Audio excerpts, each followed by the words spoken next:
मैं Ramesh Kumar Kumawat, senior teacher, government वरिष्ठ Upadhyay, Sanskrit school Amarsar, Jaipur, Rajasthan, Sanskrit शिक्षा विभाग। Hello everyone.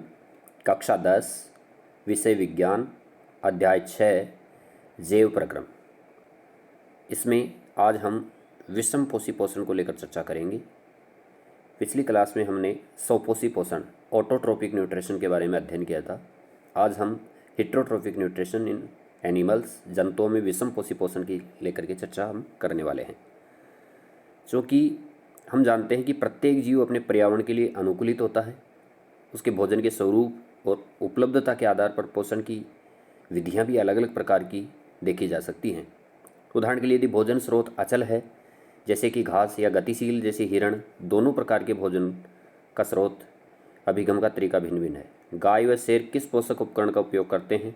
जीवों द्वारा भोजन ग्रहण करने और उसके उपयोग की अनेक युक्तियां हैं। कुछ जीव भोज्य पदार्थों का विघटन शरीर के बाहर कर देते हैं और तब उसका अवशोषण करते हैं, जैसे फफूंदी, ईस्ट और मशरूम आदि, कवक, ये सब इसके उदाहरण हैं। अन्य जीव संपूर्ण भोज्य पदार्थ का अंतर्ग्रहण करते हैं तो उनका पाचन शरीर के अंदर करते हैं। तो फफूंदी, ईस्ट, मशरूम और कवक, इनमें विषमपोषी प्रकार का पोषण देखा जा सकता है, क्योंकि ये पोषण के लिए अन्य जीवों पर निर्भर रहते हैं। यहाँ तक कि मनुष्य भी विषमपोषी पोषण का उदाहरण है। जीव द्वारा किस भोजन का अंतर्ग्रहण किया जाए तो उसके पाचन की विधि उसके शरीर की अभिकल्पना और कार्यशैली पर निर्भर करती है। कुछ जीव पौधों और जंतुओं को बिना मारे उनसे पोषण प्राप्त कर देते हैं। ये पोषक युक्ति अमरबेल, किलनी, जूं, लीच और फीताकृमि जैसे जीवों में देखी जा सकती है। तो ये बिना दूसरे जीव को मारे हुए अपना भोजन प्राप्त कर लेते हैं। जैसे अमरबेल जैसे झाड़ियों से लगी होती है तो वहाँ से अपना पोषण प्राप्त कर लेती है। यद्यपि झाड़ी की मृत्यु भी नहीं होती है, लेकिन अपना पोषण वो वहाँ से प्राप्त कर लेती है। यहाँ पर अमीबा में पोषण का तरीका दे रखा है, बीचों बीच इसमें देख सकते हैं इस चित्र में। ये अमीबा की एक अनियमित आकृति होती है। और अमीबा हमें पता है, पूर्व कक्षाओं में हम अध्ययन कर चुके हैं कि अमीबा और पैरामीशियम ऐसे जीव हैं जो इनका शरीर एक ही कोशिका से बना होता है। अतः ये एक कोशिक जीवों की श्रेणी में आते हैं, यूनिसेलुलर। तो इनमें केंद्रक है, अनियमित आकृति है, खाद्य कण, रिक्तिका इनमें पाई जाती है और भोजन को पकड़ने के लिए इनमें पादाप या कूटपाद पाए जाते हैं, जिनकी सहायता से अपने भोजन को पकड़ लेते हैं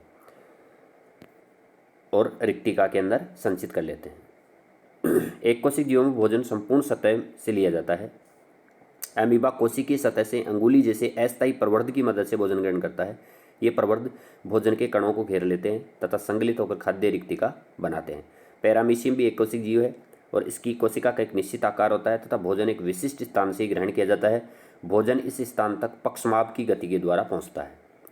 फिर देखते हैं मनुष्य में पोषण, न्यूट्रिशन इन ह्यूमन। मनुष्य के अंदर पोषण की क्रिया कैसे होती है? मनुष्य में पाचन, भोजन लेने के बाद में पाचन की आवश्यकता होती है और पाचन के लिए आहार नाल होती है, जो कि मुंह से लेकर के गुदा तक विस्तृत एक लंबी नली होती है, जैसा कि चित्र में दिखाया गया है। यहाँ हम देख सकते हैं मानव पाचन तंत्र का नामांकित चित्र है। इसमें जिह्वा दे रखी है, लार, जिसमें एक जोड़ी लार ग्रंथियाँ पाई जाती है जिससे लालारस स्रावित होता है, और इसमें एक एंजाइम भी पाया जाता है मुंह में, जिसको कहते हैं एमिलेज एंजाइम।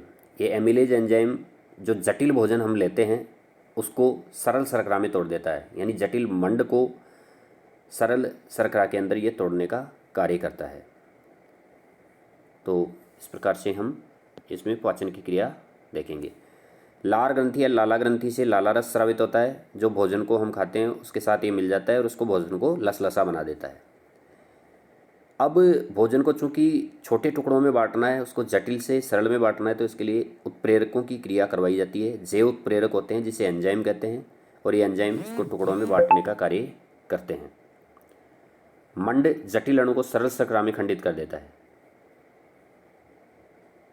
और उसके बाद में भोजन सीधा नली के द्वारा, आइसोफेगस द्वारा आमाशय में ले जाया जाता है। ग्रसिका के द्वारा आमाशय में जाता है संकोचन की क्रिया द्वारा, और आमाशय की भित्ति में जैसे ही जाती है, आमाशय की भित्ति में जठर ग्रंथियों के द्वारा हाइड्रोक्लोरिक अम्ल और एक प्रोटीन पाचक एंजाइम पेप्सिन का स्रावण होता है।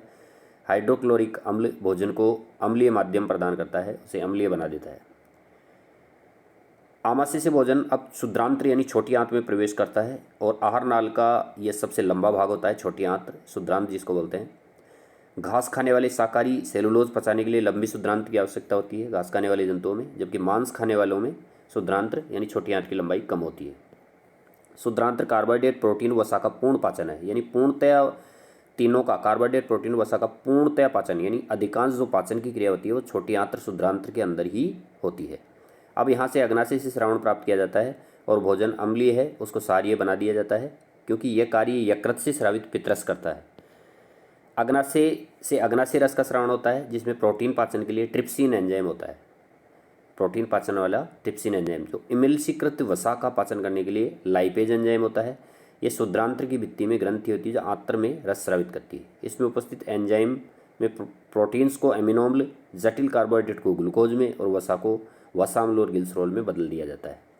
क्षुद्रांत्र के आंतरिक स्तर पर अनेक अंगुली जैसे प्रवर्ध होते हैं, जिन्हें दीर्घरोम या रसांकुर कहते हैं।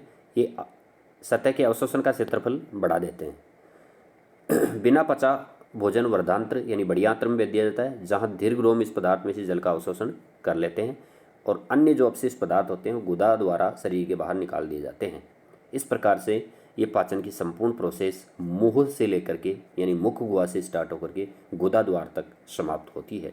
तो इसमें मेनली हमने देखा कि इस भोजन का जो सर्वाधिक पाचन होना होता है, भोजन के तीन मुख्य स्रोत कार्बोहाइड्रेट, प्रोटीन और वसा, तीनों का पाचन छोटी आंत्र के अंदर देखा जाता है, जो कि आहार नाल का सबसे बड़ा भाग होता है।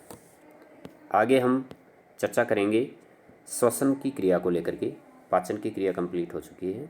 तब तक के लिए थैंक यू।